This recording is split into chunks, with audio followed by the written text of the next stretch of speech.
After an unplanned vacation sponsored by pneumonia, I'm back with another run, loosely based around a character with semi-frequent callouts to things related to them. That looks So, nice. let's find out if Katniss has what it takes to beat Fallout 4. I don't know why I always seem to play characters who use weapons that can't be found in the game I'm playing, but that's what mods are for. So, backstory. Why is Katniss here? Well, after the events of the Hunger Games, I'm just gonna pretend the prologue just turns into the start of Fallout 4, so essentially, Katniss has a shit life and it never gets better. After creating Katniss, I enter her short period of calmness. PETA, the robot, and the crying bundle of joy overstimulate me, so I hide in the closet. I pop out when I hear the doorbell ring, fearing it was one of the children PETA had been feeding wet burnt bread to. No soliciting. Only to find a man who said he would give my family safety if I gave him all of my personal information, so I gave it willingly. The apocalypse? Well, hell, sign me up. I then used my charming personality to avoid having to go to the park with my husband. Oh, right, the park, with you, because I want to get pregnant again.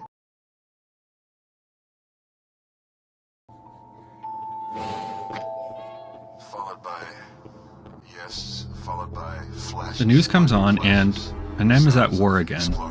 Oh boy, this went so well for Katniss last time. We need to get to the vault. Now! In a panic, I sprinted towards the vault, leaving PETA and our little loaf behind.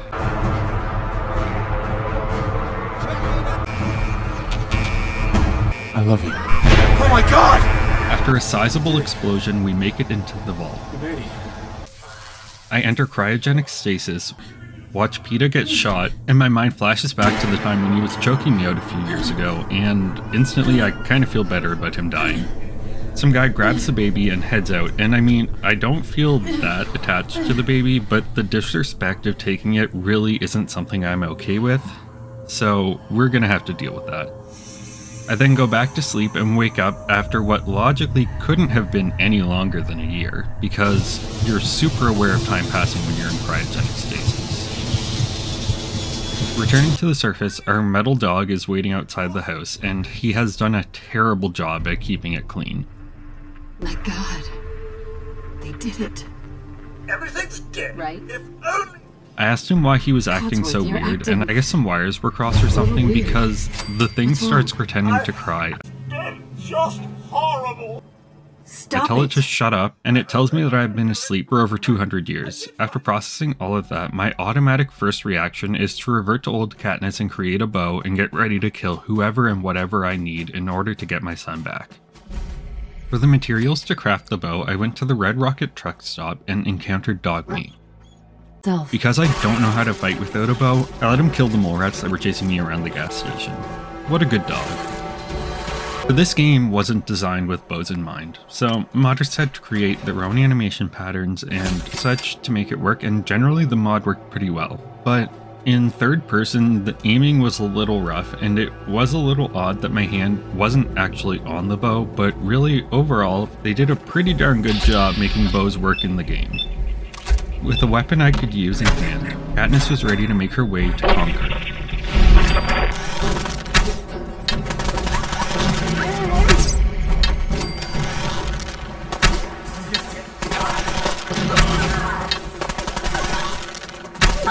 After warming up with the bow, Katniss shot her way through the town and entered the Museum of Freedom.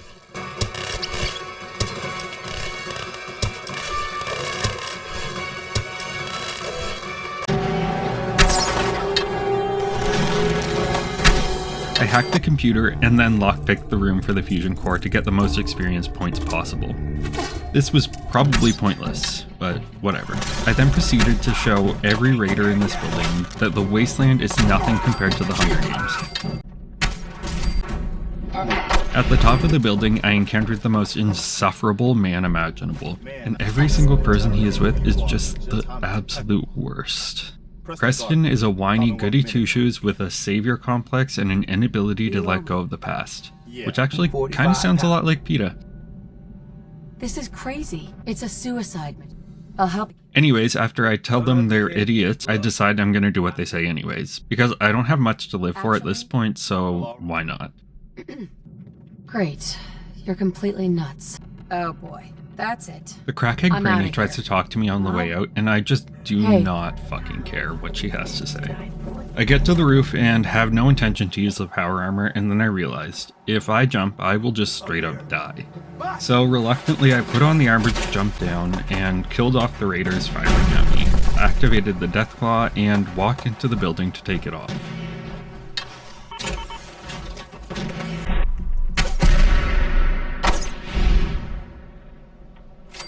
After killing off the Deathclaw, I went back to talk to the gang of losers again, and I can't stand them.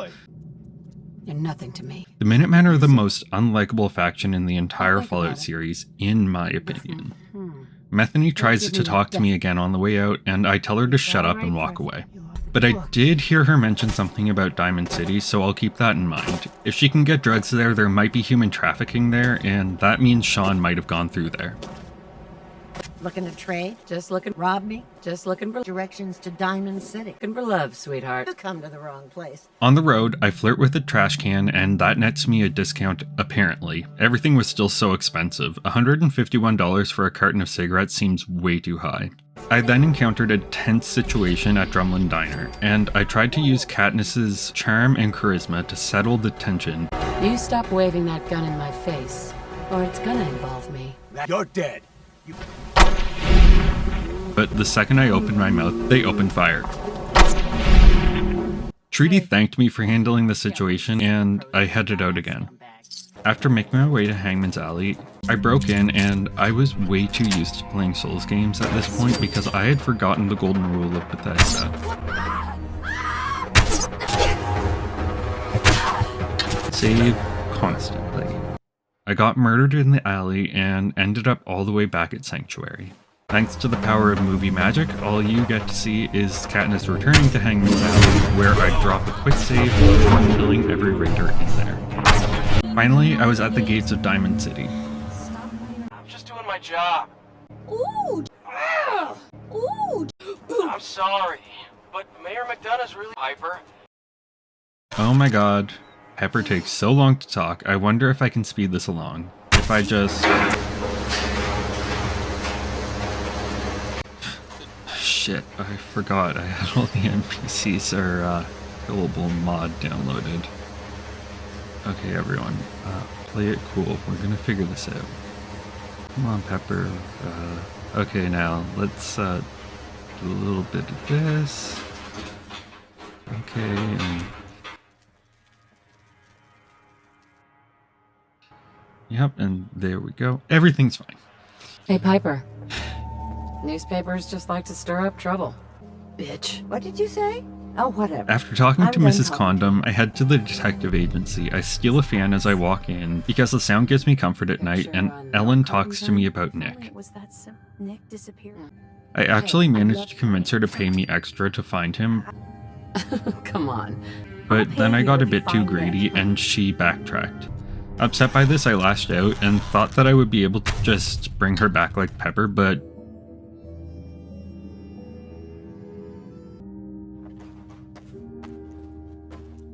it wouldn't revive her for some reason, so it was reloading time. Save reloaded and persuasion failed yet again. I was off to find Valentine. Well, first I stopped in to talk to Pepper, Sure, let's asked go. her if she would come with me, and when I left her home, two people were in a fight about one of them being a synth. So naturally, I shot the synth because they're the enemy.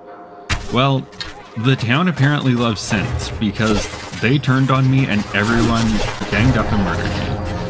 So, when I respond, I shot the human, and everyone celebrated. This is a very backward city. With that debacle out of the way, I went and crafted some more arrows and then headed out to find Valentine. Technically, I had Pepper with me, but I definitely fucked up her AI with our little incident earlier, so she just disappeared for the entire quest. The unlikely Valentine quest isn't bad by any means, but I always struggle with it because I'm such a loot whore, and the 500 submachine guns, 10mm pistols, and random junk found throughout it make it almost impossible for me to make it through without becoming overloaded every time. For this quest, I decided to try out some fire arrows, and the initial damage isn't that much different from regular arrows, but the tick damage is crazy and it covers a huge area and goes through walls. So yeah, those are gonna come in handy. After filling the vault with the aroma of singed flesh and hair from the hundreds of people I burned alive, I managed to find Valentine. I set him free and we fled the vault, knowing what I was about to get into at the end of the vault and reflecting back on the outcomes of my past social interaction. I decided that burning the entire group alive was the only way that I was going to make it out of this one. You come into my house, shoot up my side. You have any idea how much this is gonna With my pyromaniac era leaving its mark on these triggermen, I leave with Nick to Diamond City to get the low amount of money from his cheap secretary. About my reward. After discussing the ins and outs of the case, Nick tells me that we should break into the home of a local man who has never been known to abduct people, but is a bad man. But I was really never told why he's a bad man, and I don't really care enough to find out. Nick is useless and can't open a door with a hard lock, despite being able to open ones in the vault that claim to be inaccessible, which I can only assume is a level higher than very hard. So I go to the mayor.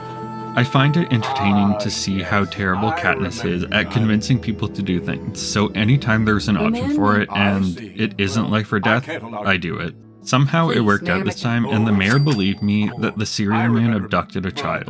I figured at this point, Katniss needed a new hairdo to match her slight change to wasteland Katniss, so I gave her 2 braids instead of 1. Breaking into Kellogg's house ended up having an amazing reward. Inside there was an upgraded version of my bow, a bunch of fancy types of arrows, and some other materials, and then the obvious stuff for the quest.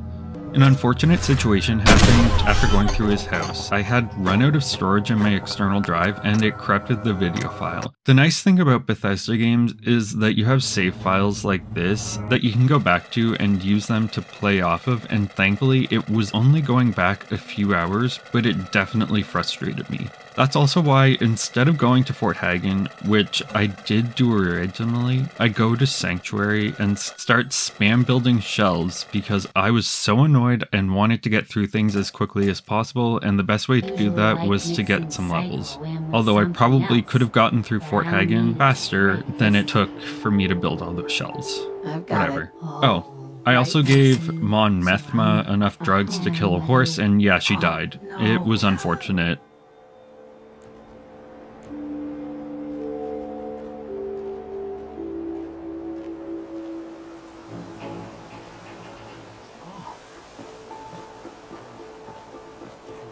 Anyways, back to Fort Hagen. So, fun little fact for you. If you come here without dog meat leading you, the elevator to go down just doesn't exist. I cleared the entire building for no reason, because when I return, I know that all of these enemies will be back. When I first put the lit cigarette in front of Dogmeat's face and made him inhale deeply, I thought, wow, that's not a great thing to do for a dog.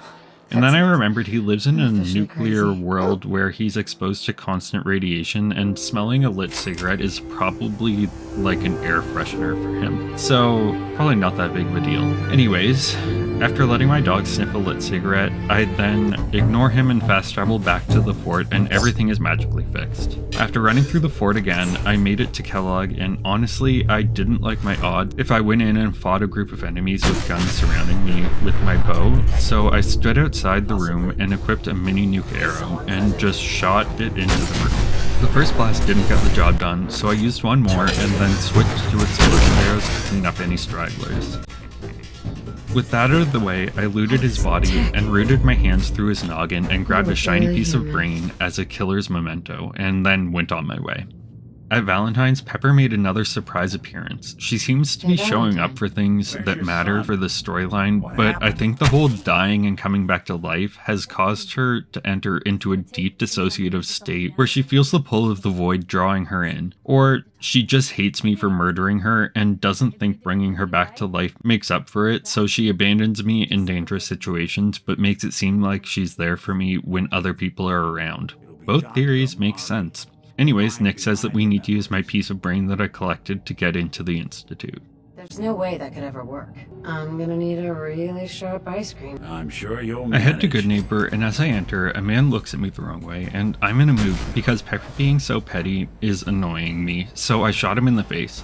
I then found a man who made me think of Gale. His name is McCready, and I decided he was going to be my companion for the rest of the game, especially since Pepper was such a flop. I find Dr. Amari behave in ways which likely made her fear for her life. Doctor, the corpse was defiled already. What? It's true. What? Corpse was defiled already. It's time for you to reverse death itself. Could you say that like Dr. Frankenstein? Igor, fetch me the brain! Sorry. No, I will not. Igor, fetch me the brain! No, Could you say that like Dr. Frankenstein? no, Could you say that like Dr. Frankenstein? no, Could you say that like Dr. Frankenstein? no. Here's what I could find. Slap What's some this? festering brains in her bare hand and prepare to enter Nick's mind. I run through the dream sequence as fast as possible and finally figure out that they use teleportation to get in and out of the Institute. The Institute is District 13 rebuilt underground from what I can tell at least. There we go. Finally, I managed to work in another call out to the Hunger Games. Time to head to the glowing sea. Running through the beautiful green lakes and foggy horizons, I arrive at a quaint town with friendly locals. This place is a dump. I said it's my business. Now are you gonna tell me, or does this have to get ugly? They tell me I can find the person that I'm looking for in a cave, and I leave again. Inside the cave is a vile super mutant named Virgin, which makes sense. You're gonna end up just as dead if you don't give me what I want. I'm not an idiot. Quit your whining. I just need to know how to get inside. It doesn't matter. I'm not doing anything for you. He tells me about coursers, but I wasn't listening. I was distracted by the way his face kind of forms a point like Phineas from Phineas and Ferb, so I tell him I killed a lot of them Lots of them. to try and flex. I think he believed me. I stopped listening again because his eyes are so red and his glasses are broken. This man is a mess. Okay, off to find a courser. At the CIT ruins, I turn on my tracker and it takes me to Greentech. I fight my way through numerous gunners, and once I made it to the top, I could hear the courser. Again, like the Kellogg situation, I knew it was a risk to face him head on, so I equipped another nuke arrow and... oh god, this is the Jinx video all over again. Okay, one more try. There we go. I collected the courser chip and... this was really awkward, but the explosion slightly hit the synth that was in holding, and that made it so it was technically hostile, and McCready just fucking blasted it. Sadly, that appliance won't be useful for any future households. With the chip in hand, I return to Amari, and she tells me that she can't decode it. Fortunately, I can't help you. Why? Explain to me why you can't plug this into Kellogg's rotted brain thing or something. I don't know, just figure it out. I don't want to meet the damn railroad. Oh my god. Okay. Railroad time. ChooChoo! I follow the line of paint on the road to the church and open the door with the password that is the name of the organization to a group of people who are shocked that I had 2 brain cells that could put together enough information to follow a red line and input a password that is the same thing as the username. Why don't you tell me who you are first? Why? Put down your weapons. Why? I helped Carl out of a jam. Why? I'm not saying. We have very powerful. Last question. Why? I tried to convince Desdemona to trust me, but she didn't. Then some random said I was cool. Oh, I see you invited the... Deacon. Let's skip to the part where you help me. I don't know. Yes. What? We're letting you into our headquarters. Uh-huh. And they let me in. I asked them to decode my chip, and they said they would if I let them keep it. No way. I then realized That I chip is also mine. had to do a quest for them if I wanted to get the chip decoded. And something inside me just snapped. Hello everyone, meet Crash Out Katniss. Only a time.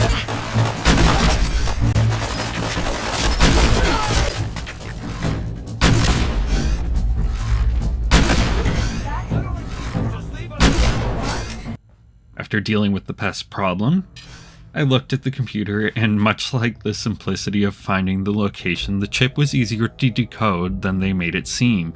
You just place it in their computer and it's done. Yay. The chip is decoded. Katniss did it, and she can get her kid back. Yay! After making another quick visit to the Hulk, I return to the Minutemen. Preston really tests my fucking patience by refusing to build me a teleporter, unless I do a settlement quest for him. I just need to know if you can help me. I'd like to help, but you know my situation. I've got to deal with the immediate problems first. You know what, Preston? You want a new settlement? I will give you a new settlement.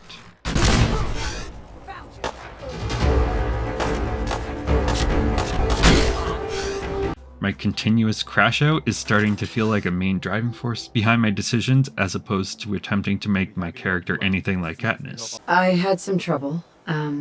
That settlement you sent me to, they aren't going to support our cause. That's a real shame. The best part about all of this is that it somehow worked. Preston acts all upset with me for half a second, but then he is suddenly prepared to build a teleporter for me. Following the directions Sturgeon gave me, I built a teleporter and warped into the Institute. After some light corporate espionage, I take an elevator down. Exiting the elevator, I saw what is probably my child, but the reintroduction did not go so well. Sean? Huh? Yes, I'm Sean. Who are you? Bad people. They killed your father. Father? I could kill you. Right here. Kill your father. Right. Father! Now. Father, help me! There's someone here, help me! Open the door. Father? In the middle of my child having a meltdown, an old man enters the room. I let off a warning shot to assert my dominance, and he tells me he is my child. Well, this is really awkward. Maybe we should call someone to get that arrow in your clavicle looked at. It doesn't take long for me to believe him that he's my son, but I can't get behind the whole abducting and killing people for the greater good of humanity thing. That was like the entire plotline of the Hunger Games, and I just don't think Katniss vibes with that. So, as anticlimactic as this is, I reject Sean's invitation to join the Institute. I'm sorry. Having him as a child is literally what I feared most, so that's not ideal. I'll be honest, I had no clue what I was supposed to do from here. Normally, if I don't join the Institute, I join the Railroad, because they seem like the most natural adversary to the Institute, but that won't be possible. I looked up how to do the Minutemen ending, and I was just so excited to learn that I had settlement quests to do for that ending, but the Brotherhood just didn't make sense for Katniss in my mind, so buckle up, it's time to become Preston's bitch. As a quick starter on my way to do the Out of the Fire quest for Finch Farm, I stopped into the Taffington boathouse, cleared out the insects, and claimed the workshop there. After talking to Abraham, he told me about his son being abducted by a group of pyromaniacs down the road and proceeds to tell me that he needs me to get his grandfather's sword back that they took when they took his son. I went to Saugus, shot my way through the forged in the area while they tossed fire bombs and shot me with flamethrowers, and finally I made it into the big room, and since the main concern was the sword and not the son, I just blew the entire group up and collected the sword after looting the corpses strewn about the kiln. After bringing the sword back to Abraham, he thanks me, and as a reward... He's dead. That's what happens to raiders. Keep the sword. Gotta move on. He grabbed my granddad's old sword. It's the closest. If you really... You want me to take a knife from a gunfight? You're doing me a big...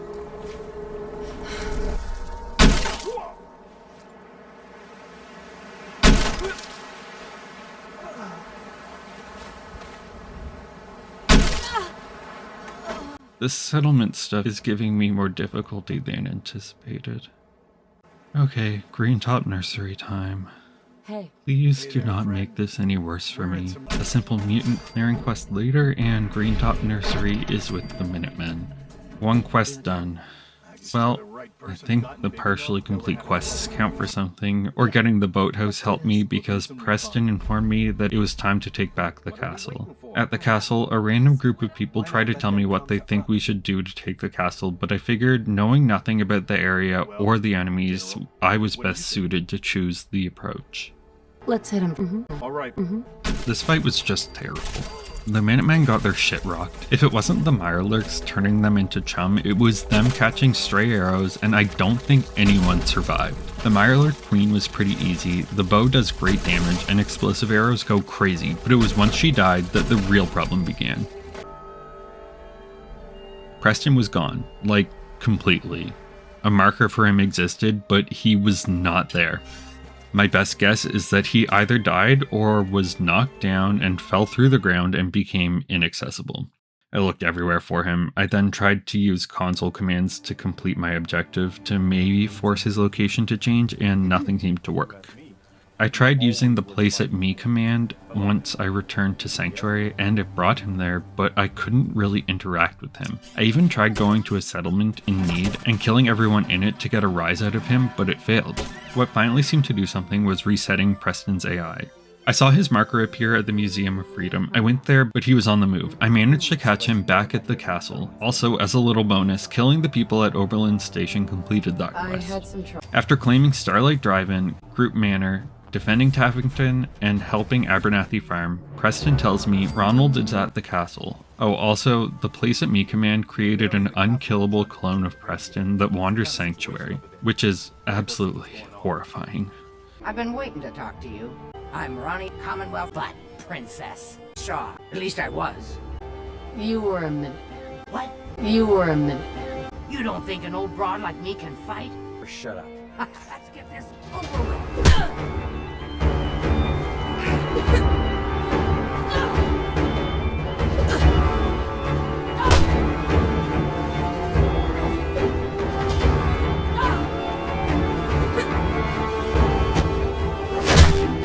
After beating the shit out of Ron multiple times, she takes me on a tour of the castle. We go through the underground portion, encounter a giant robot,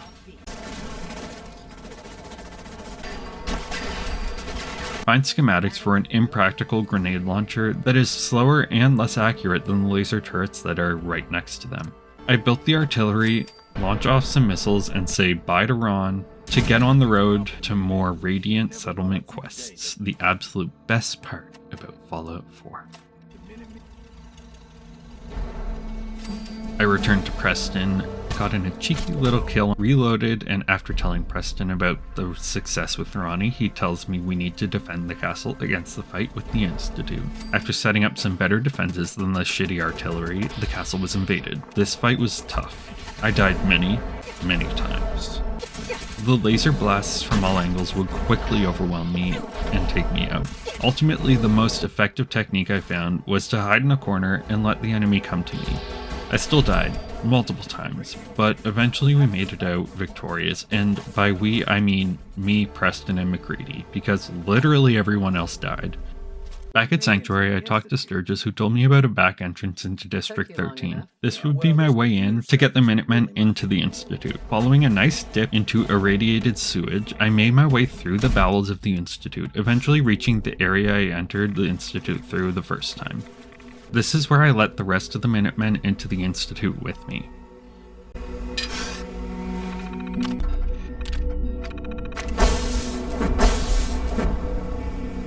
I honestly don't plan out much of the ins and outs of my runs before doing them, a fact that is likely obvious in these videos, so I never expected to find myself fighting with the Minutemen in the Institute in an effort to stop my child, but it just kind of felt right. I fought through the Institute as quickly as possible, making my way past the robot gorillas and piles of dead Minutemen, and found my way to Sean. I don't suppose you're here because you've changed your mind.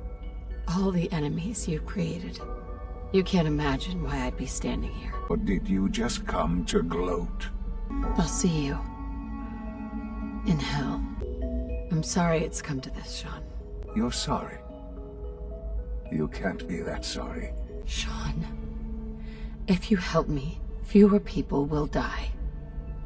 Will you? Perhaps I didn't think to count you among them. I'll have no hand in what you're doing. I wish there was some other way. You've made that impossible. After a short conversation, we leave Sean to go rig the Institute to explode. Good job.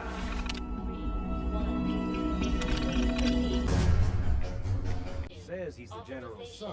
On our way out, Sturgis asks us if we want to have a robot that resembles our child at an age we didn't even know him at, and we obviously... You're not going anywhere with me. You're not my son. You're not Sean. You're not Sean. You're a robot made to think you're real. I hate you!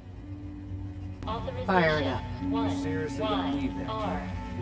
Your own son. Here to burn? It's none of your goddamn business, Sturgis. Activate the relay. Say no to the needy toaster. On the outside, we watch the Institute blow up, bringing an end to the story of Katniss Everdeen. From one apocalypse to the next, she really can do it all. That run went pretty well, I guess. Did it? I don't know. The crash out that dictated its outcome was a pivotal moment, but I think it worked. I don't plan on taking a break like this anytime soon, but pneumonia really does fuck your shit up. Anyways, thanks for watching the video. If you enjoyed, consider leaving a like and follow for future challenge runs. Bye! I can feel it wash over me.